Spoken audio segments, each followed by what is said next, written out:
Welcome to the frozen heart of the predator's most private ritual, a place where the air is thick with the scent of a slow-motion spiritual assassination.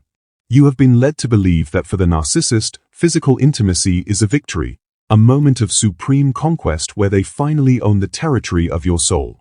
But today, we are exposing the secret rot behind the curtain, the reality that for the narcissist, your love is not a prize, but a lethal dosage of vibrational hemlock.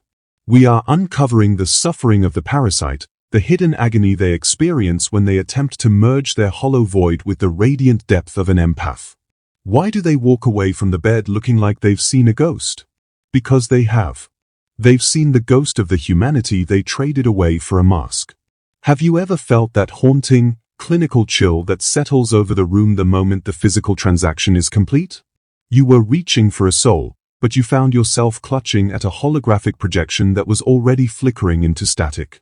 The narcissist doesn't want to connect with you. They want to consume you to neutralize the acid of their own internal shame. But here is the big haunting question that keeps you trapped in the fog. How can an act meant for pleasure feel so much like an internal execution for the predator? Stay with me, because we are about to reveal why the narcissist's pleasure is actually a desperate, failing attempt to stay spiritually intubated. They are starving at a feast they cannot taste, and your light is the very thing that is making them sick. Imagine a creature made of pure, concentrated shadow trying to inhabit the center of a burning sun without being vaporized. That is the narcissist attempting to make love to a high-vibration empath. They want your energy, they crave your glow, and they are addicted to your surrender, but your goodness is biologically and psychologically toxic to their disordered system. For them, intimacy is a poison chalice. They drink from your empathy to quench an eternal thirst, but the purity of the water only serves to highlight the filth of their own internal reservoir. They aren't making love to you, they are performing a desperate, frantic energy heist, and the weight of the stolen light is starting to crush their fragile, false identity into the dust of the void. The narcissist treats the bedroom like a high-stakes laboratory where they are the lead scientist and you are the subject. They are data mining your vulnerability, looking for the exact frequency where they can install their own darkness into your spirit. But the terrible thing they discover is that they cannot hold the frequency of your love. It is too heavy for their shallow vessel. While you are feeling a spiritual bond, they are experiencing a post-coital discard of their own psyche. They turn their back on you not just because they are cruel, but because they are mortified. They are terrified that in the silence of the aftermath, you will see the sniveling, empty child that hides behind the mask of the great lover. The silence is their judge. We are pulling back the heavy, velvet curtains to expose the internal poverty of the monster in your bed. Most people think these predators are invincible gods of seduction, but they are actually emotional scavengers who are cursed to hunt for a high they can never sustain. You were never a person in their eyes. You were a spiritual oxygen tank they used to survive the vacuum of their own narcissism. Today, we reveal the secret knowledge of why they become so mean and distant after the act.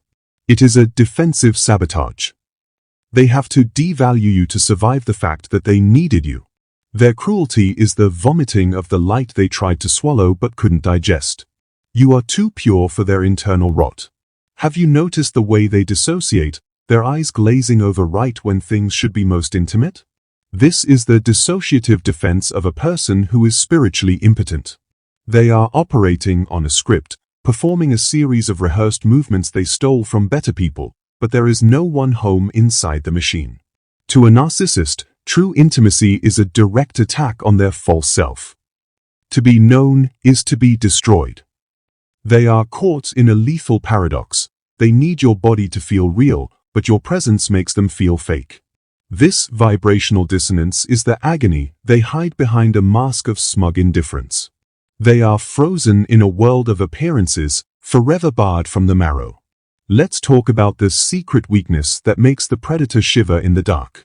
They are addicted to impact, not intimacy. They want to see your nervous system shatter under their control because it gives them a momentary sense of godhood. But the hit wears off in seconds. They are left with the post-intimacy void, a crushing sensation of being nothing in a room with everything. To fix this, they have to pollute the sanctuary.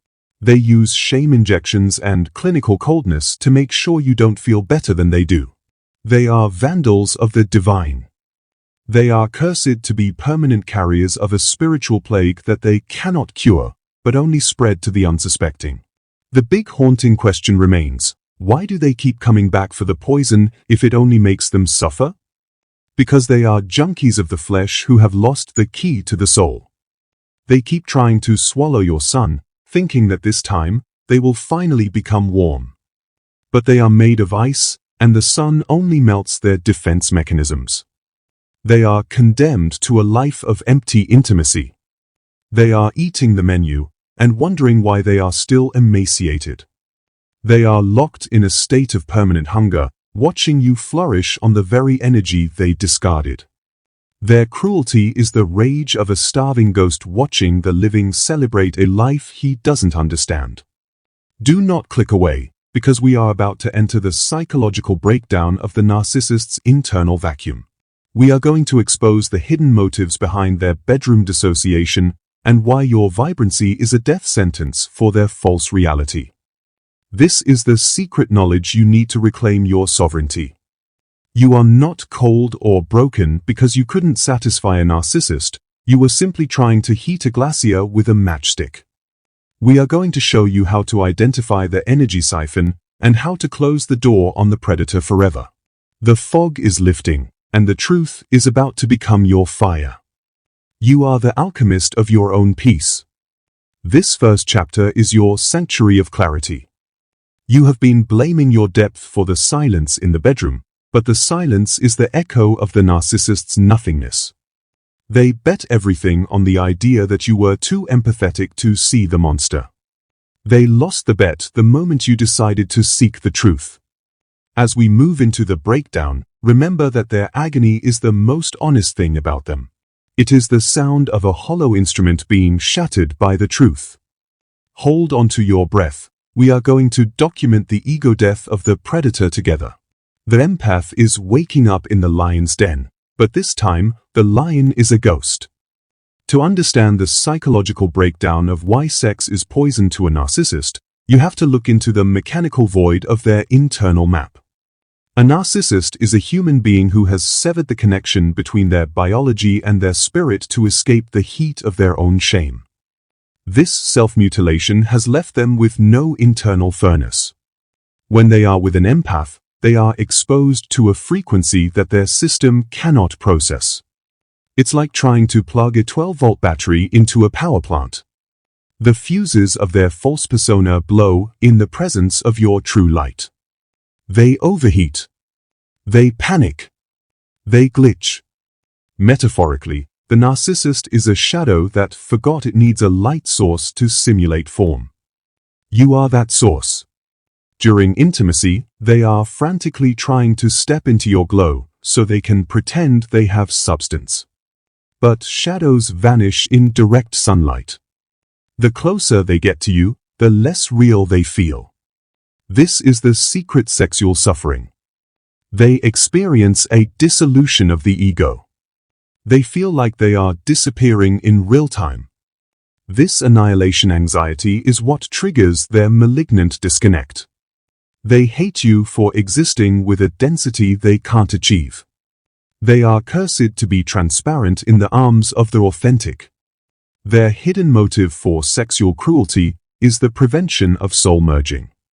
To a narcissist, merging is death. If they really felt you, they would have to feel themselves, and that is a mausoleum they refuse to visit. Their coldness is a psychological firewall. They keep the lights off in their heart to ensure you don't see the decay. This emotional distance is what makes the intimacy feel transactional and sterile. They are guarding the vault of their hollowness even while they are taking everything from yours. They are spiritual cowards hiding behind a mask of false strength while they shiver in their internal exile. We must talk about the narcissistic void as a psychological death zone. A narcissist is haunted by the fact that they have no original signal. They are a collection of echoes they stole from better souls. When they make love, they mimic intimacy to extract a pulse from you. This is biological plagiarism. They are stealing your fire to light their own cigarette. But the fire of an empath has a cleansing quality. It burns away the mask. The narcissist senses this spiritual purge, and it scares them to death. They abort the mission and lash out to re-establish their dirty signal. They need the mud to hide the void. Imagine a radio that has no station and must steal the broadcast of the station next door. The narcissist has no internal song. They simulate a tune by echoing yours. When you give yourself to them, you are providing the melody for their silence. But because they don't own the music, it sounds like static to them. They are cursed to be observers of your symphony, unable to join the dance. This inability to resonate is what makes sex a poison. It highlights their difference. It confirms they are not one of us. They walk away feeling more alone than when they started. They are aliens in the Garden of Eden. Their internal chaos is a whirlwind of paranoia that spikes during true closeness. They are always watching for the moment you see the fraud. This constant vigilance makes surrender impossible. They are locked in a state of hyperarousal that has nothing to do with joy and everything to do with defense. Their sexual weakness is their inability to rest. They are predators who never close their eyes. Even in your arms, they are planning the discard. This mental noise is a painful static that drowns out the music of the heart. They are cursed to be awake in a world that is always watching for the blow. Let's look at the metaphor of the mirror once more. The narcissist uses intimacy to verify their existence. I am being touched, therefore I am. But flesh is not spirit. They are searching for a spiritual validation in a physical transaction. This categorical error is why they are always disappointed. They ate the body, but they missed the marrow. They are cursed to be gourmets of the surface, starving for the essence. They hate you because you have the marrow and they don't. Their cruelty is the rage of a ghost watching the living feast on a reality he can't touch. He is starving in plain sight. The narcissist is a frequency parasite who jams your internal signal to stop you from rising. They sense that your depth is lethal to their surface. They need to keep you in a state of confusion so you don't notice their bankruptcy. By contaminating the bedroom with shame, they ensure that you vibrate at their level. This is strategic dissonance. They invite the shadow into the sacred space to pollute the light. They are vandals of the divine. Their sexual suffering is the total absence of harmony. They are tuned to a station that only plays their own lies, and they are sick of the sound.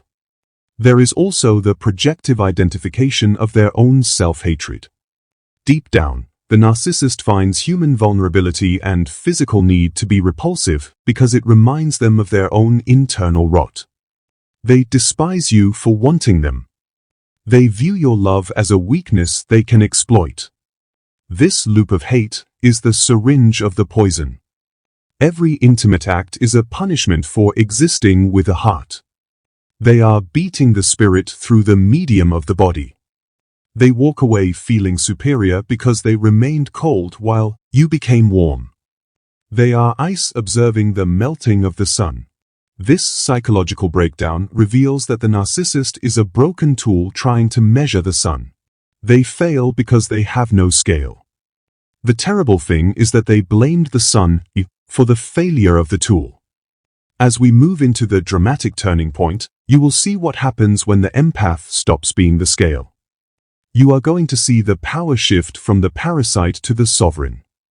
The sexual suffering of the narcissist is about to become their final cage, while your clarity becomes your key. You are about to become untouchable. The predator is about to be discarded by the light. The game is over. The dramatic turning point arrives not with a scream, but with the deafening click of your heart finally locking its doors for good. It happens mid-act, or in the icy silence afterward, when you observant their mechanical performance with the cold eyes of a scientist. You see the wires. You recognize the script. And instead of feeding the drama, you withdraw your life force. You become a still lake. This is the psychological plot twist. You have stopped being the supply. The power snatches back into your center with a violent, silent snap. You have found the kill switch for the trauma bond. You are physically there, but spiritually gone. Watch the narcissist's panic when the primary tool, your reaction, is permanently lost. They will double down on the performance, trying to force a response through aggression or fake tenderness. They are frantically trying to rehook your nervous system because they can feel the tether is frayed. But you are not moving. This lack of resonance is psychological kryptonite for a predator. The narcissist starts to feel small. They feel obvious. They feel stupid. The grandiosity is falling off them like wet paper. They are exposed as a child trying to play a man's game. They are naked in a way they despise.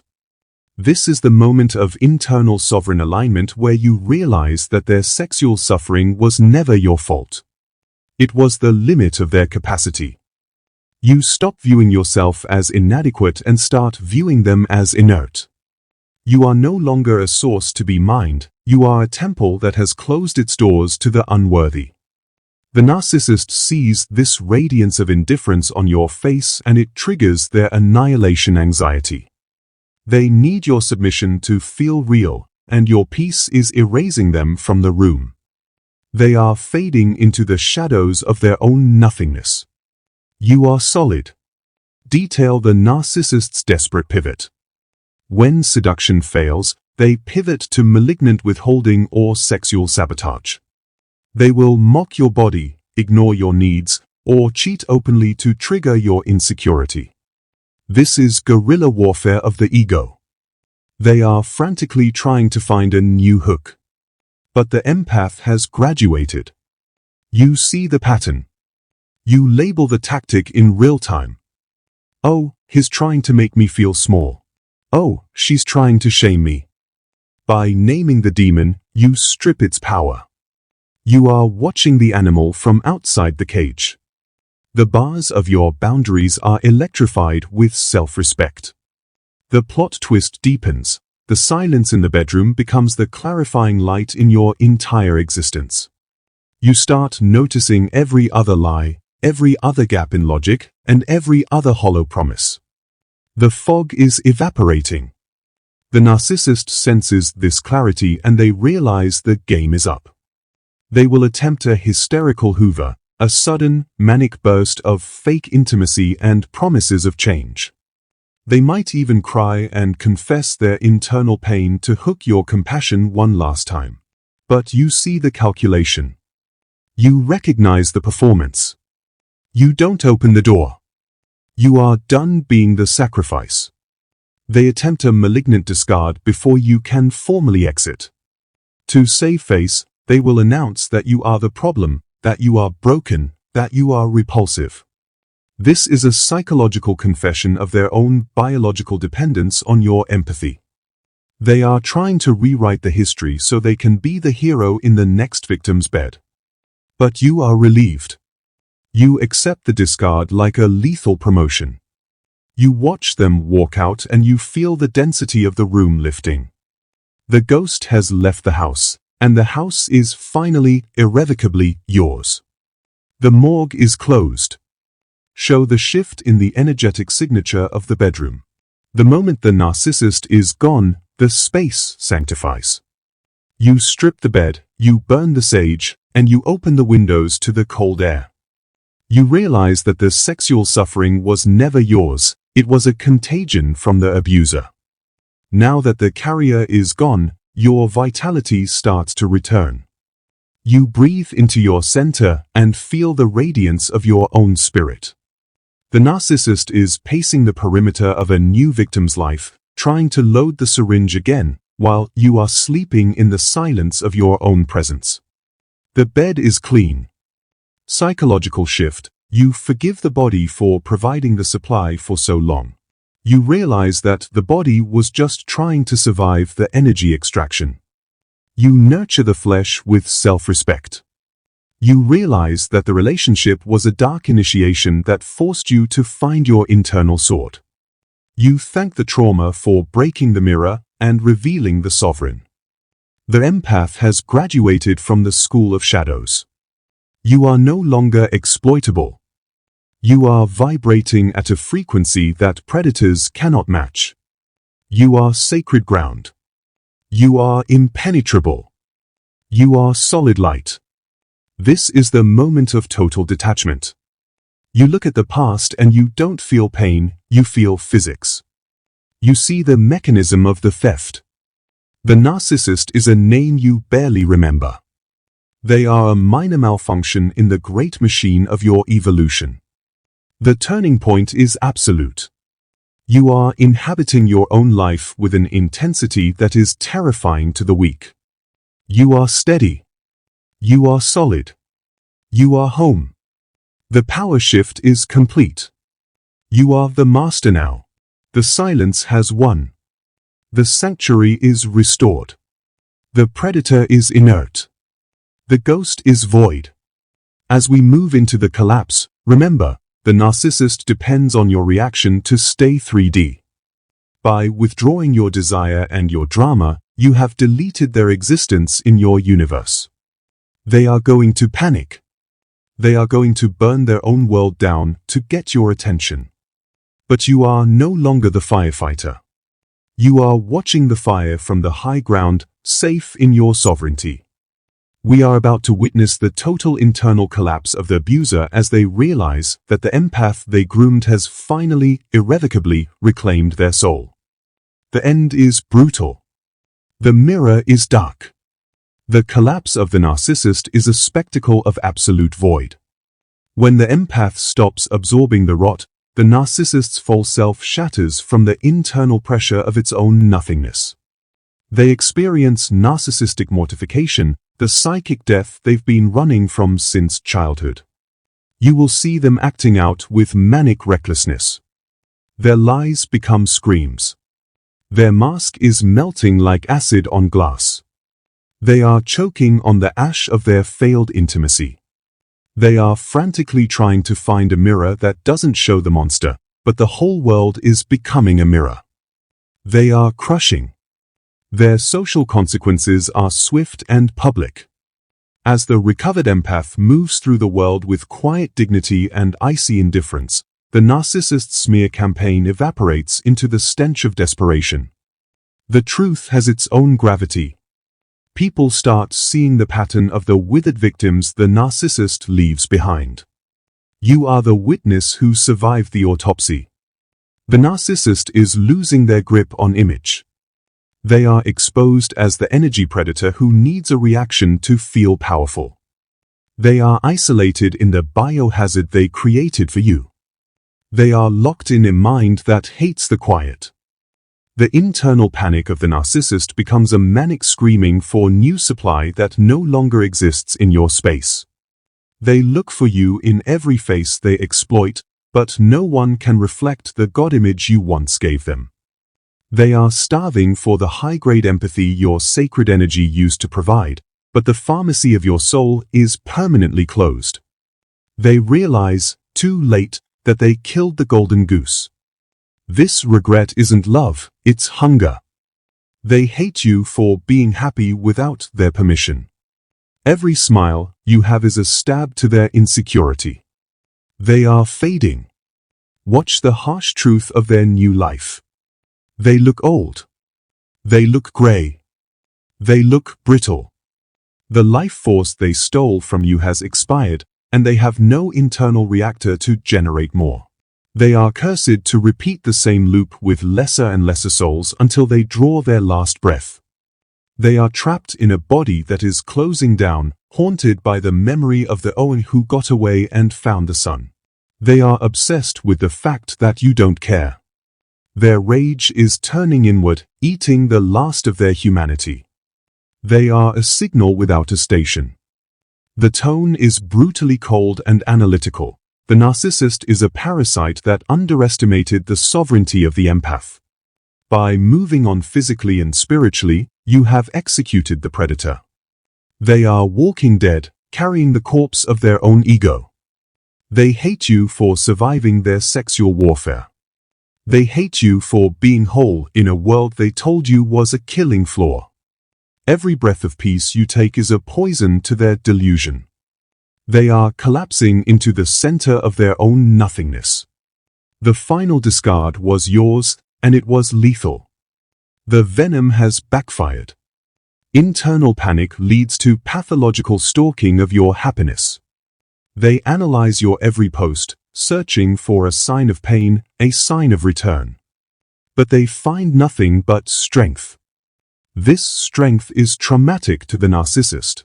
It debunks their God complex. It proves they are just a glitch in your evolution.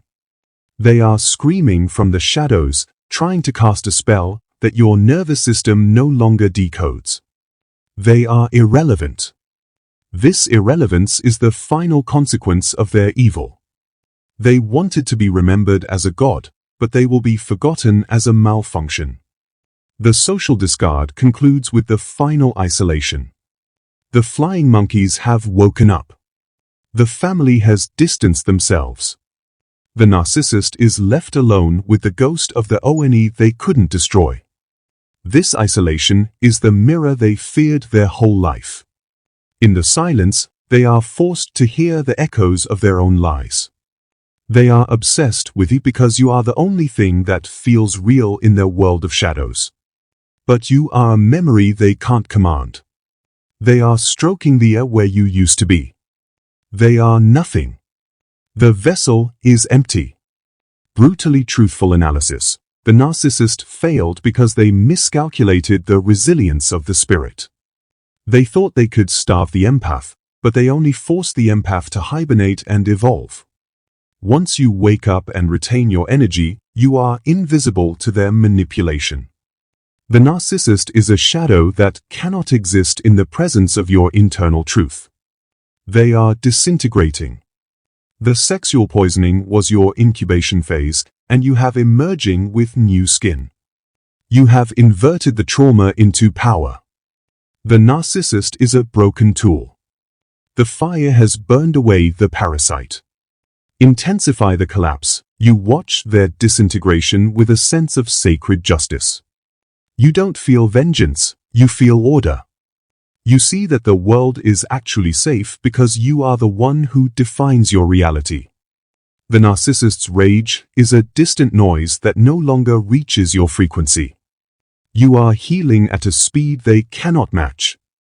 You are living at a depth they cannot reach. The collapse is the final closing of the narrative. The monster is dead, and the village is celebrating. The end is brutal and permanent. You are the sovereign one. The cycle is broken. As we enter the final truth, look at the ruin of the abuser and realize you are the final truth. The poison was just the shell of your evolution. You have found the key. You have opened the door. You have walked into the world and the world recognized you. The final truth is cinematic, empowering, and saturated with radiance. The collapse is complete. The sunrise is internal. You are free to build a world where predators are nothing but ghosts in the distance. You are the ONE. The intimacy is yours. The poison is theirs. The light is home. We have reached the final truth, the cinematic closing where the hooks of the past are melted by the heat of your presence. The final truth is this: the narcissist's sexual suffering was never your fault, it was the sound of a dying ghost that was not yours. You don't feel empty because you are full of your own radiance. You have realized that the narcissist was never your soulmate, they were your exterminator who accidentally ignited your true fire. You have used the ash to fertilize your garden. You are the master of your own energy. You are clean. You are radiant. You are home. Emotional closure comes from the absolute knowledge that the narcissist never existed as the person you loved. You were in love with a reflection of your own empathy. Today, you have taken the reflection back. You are closing the case file on the predator. You have realized that their hate was a badge of honor. A being of darkness will always hate the sun. You accept the hate as proof of your magnificence. You are validating yourself by the fact that you can breathe, you can dream, and you can love again. The verdict is innocent and sovereign. The exorcism is total. Healing is the cinematic slow burn of presence. It is the feeling of the ground under your feet, the sound of your own voice telling the truth, and the sight of a future that is unwritten and safe. You are reprogramming your nervous system to expect beauty and respect. You are learning that empathy is a spiritual superpower, not a sentence. You are finding your soul. You are building a life that is so authentic and so powerful that the memory of the narcissist feels like a B-movie you watched in another lifetime. You are the director. The lens is sharp.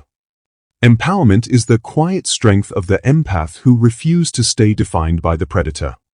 You have seen the bottom of the abyss and you brought back the fire. You are unshakable. The narcissist's screams from the shadows are just background noise in the symphony of your life. You have changed the frequency. You are tuned in to the voice of the universe, to the pulse of the earth, and to the truth of your own value. You have reclaimed your power, and you are using it to heal the world. You are a warrior of the light. You are whole. You are here. The signal is infinite. The final line is being written in the light. You are part of a global awakening of sovereign empaths who are refusing to be supply. We are collective strength. We are spiritually invincible. The narcissist's obsession with your body was the last stand of a dying parasite. The age of the predator is ending. The age of the authentic is beginning. You are a pioneer of the soul. Your voice is a siren of truth for others who are still trapped in the no-fly zone. You are calling them out. The bunker is open. The war is finished. The light is up. Imagine the final scene. You are standing on a mountain peak at dawn. The wind is blowing through your spirit, cleansing the last traces of the abuser's shadows. Below you, the dark valley of the narcissistic trap is dissolving in the light. Above you, the sky is exploding with colors you can finally see again. You are whole. You are complete. You are indifferent. The narcissist is a name you can barely remember, a face you no longer recognize. You breathe in the clean air of sovereignty, and you never look back. You are free. The marrow is restored. The narcissist is now a distant ghost, stalking the ruins of a life they burnt.